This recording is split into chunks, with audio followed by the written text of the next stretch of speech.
Hello, my name is Edward Verlander and I'm the author of The Practice of Professional Consulting, recently published by J. Wiley & Sons. I wrote this book for several basic reasons. One is I wanted to describe the complete process of consulting from start to finish, what it is and how it works and what it takes and that sort of thing.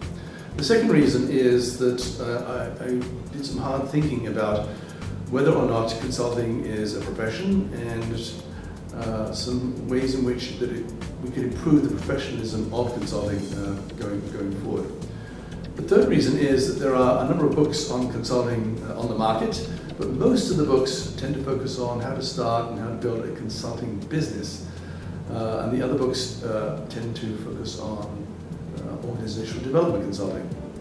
But there isn't a book that specifically addresses the process, the entire process from start to finish of how you actually think, act, behave as a consultant, as well as some of the competencies and key skill sets.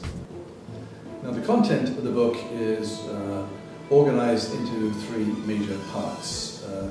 The first part is sort of the broader context, which is to say description, discussion of the consulting industry, the major players, key trends, sorts of dynamics going on inside the industry at the moment.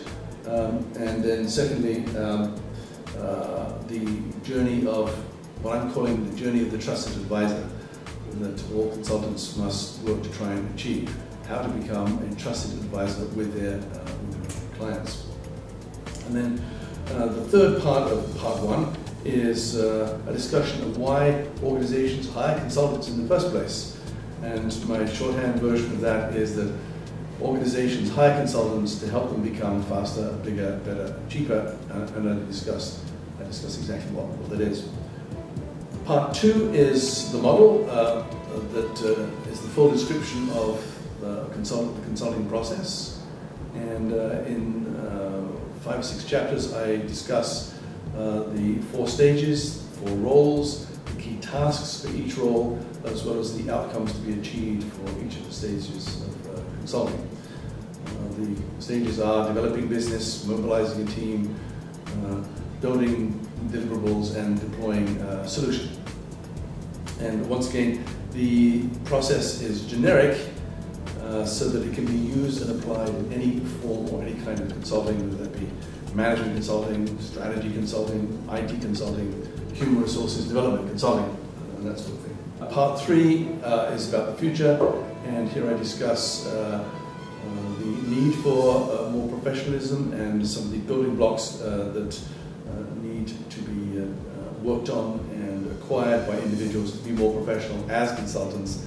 And then secondly, I talk about some of the key trends in the industry that are likely to occur over the next 10 or 15 years. The book covers a lot of material. It covers key tools, templates, skills, values, behaviors required of effective consultants. But I would like to say I wrote it so that it's easy to read and easy to apply, which I think is very important, very useful for a book of this sort. It's full of best practices, and it also contains an assessment, a diagnostic instrument that anyone can use to assess their strengths and weaknesses across the 4 roles of consulting.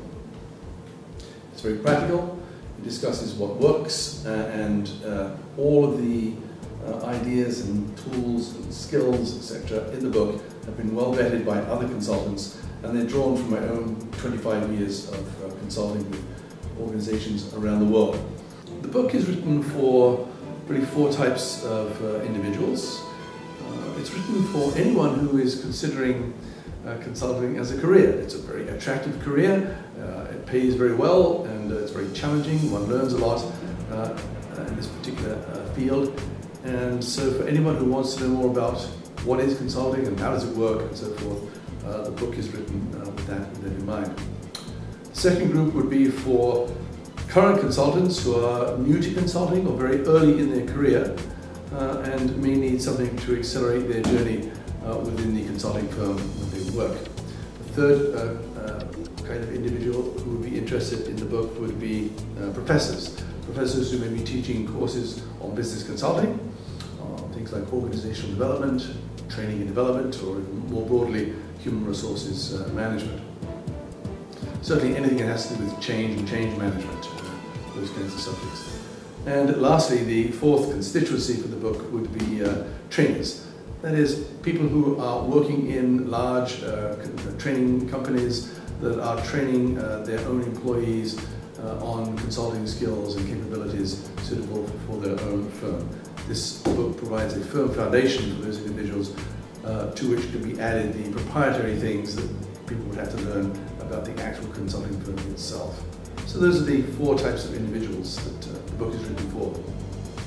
One of the keys to becoming a trusted consultant is continuous learning, continuous improvement. So once you've read the book, I really would welcome your feedback. Anything you would like to add or build or share, particularly sharing your own consulting experience, so that we could develop more of a community of learning and shared understanding about consulting and how to improve it in the future.